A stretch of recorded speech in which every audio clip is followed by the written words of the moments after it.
Сходу, чем этот пылесос отличается от любого другого лоукоста? Сила всасывания у этого пылесоса 4000 паскалей, и это даже для топового робота-пылесоса довольно крутая цифра. Пылесос все так же, как и любой другой, ненавидит кабеля, но переезжает препятствия до 17 мм высотой, что очень даже прилично. За его цену наличие турбощетки это неплохо. Есть функция влажной уборки, которая, как и у всех, простая протирка. И, конечно же, мне его прислал производитель. Не совсем логичный шаг, учитывая мой прошлый обзор на их модель, но им виднее. Tube706, всем привет, вы на канале Польза.нет, меня зовут Саня, минимум 5 обзоров в неделю я выгружаю. Ежемесячно разыгрываю 5 Mi Band 5 серии за лайк, подписку и комментарий к любому видео. Условия конкурсов, которых под конец месяца всегда много, и мои контакты в описании. В прикрепе мой телеграм-канал с промокодами на Алиэкспрессе. Все розыгрыши 30 числа каждого месяца на стриме. А сегодня я расскажу вам об умном роботе-пылесосе Midea VSR09B.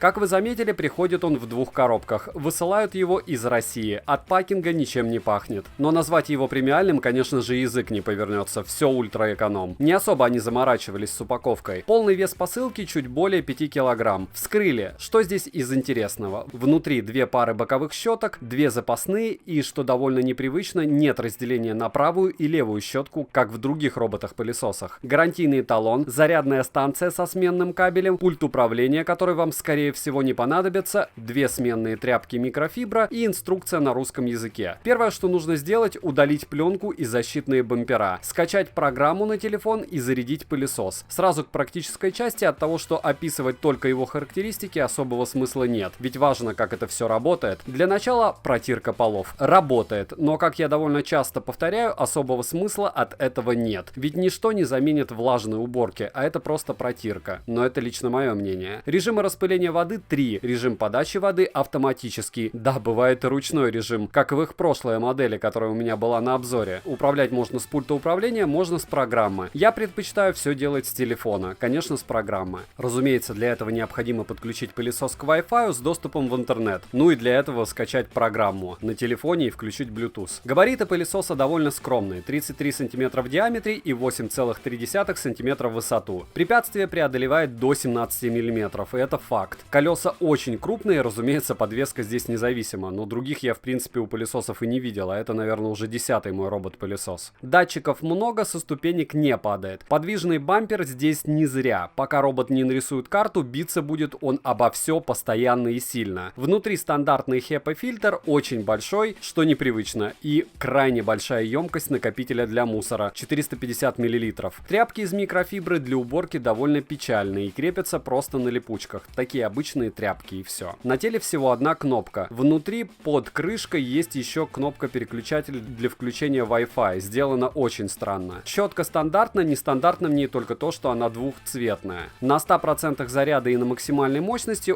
пылесос отработал у меня 56 минут. На минималках обещают 120 минут. Батарея внутри емкостью 2600 мАч, что не особо и много. Заряжается до сотки он целых 4 часа, и это много. Функция автоматической зарядки и возвращения на док-станцию в пылесосе есть. В программе, которая довольно коряво показывает оставшийся заряд пылесоса, в целом очень много плюшек. Основная — это планирование. Можете запланировать несколько уборок прямо в программе. Но пол нужно хорошенько убрать от проводов, или пылесос просто встанет, когда один из них зажует. Можно выбрать один из трех типов уборки. 3 режима расхода влаги и 3 режима всасывания. Посмотреть карту уборки также возможно, как и возможно проверить остаток расходных материалов в процентах. Гарантия на пылесос местная. Цена по ссылке в описании к видео в районе 11 тысяч рублей на распродажах. В обычное время оверпрайс 16 тысяч. Резюмирую, чудо не произошло. Вау-эффекта нет. И как я советовал сяомитов, так и продолжу советовать. Хотя за эти деньги по характеристикам у них будет все в разы скромнее. 4000 паскалей и влажная уборка за 11 тысяч при нашем курсе предложение вкусное. По моим тестам пылик уберет все, только нужно пару прогонов. Выглядит довольно круто. Материалы в этот раз приличные, не премиальные, но хорошие. Печально только 2 самореза под щетки. Такого я давно не видел, но хорошо, что они внизу спрятаны. У кого остались вопросы, спрашивайте в комментариях, отвечу. Следующий пылесос на обзоре будет топовый Роборок. Подписывайтесь на канал с колоколом, ставьте лайк за труды. Спасибо за просмотр. Девайс сюда или нет, Польза.нет даст ответ. Добра и удачи вам, дорогие друзья.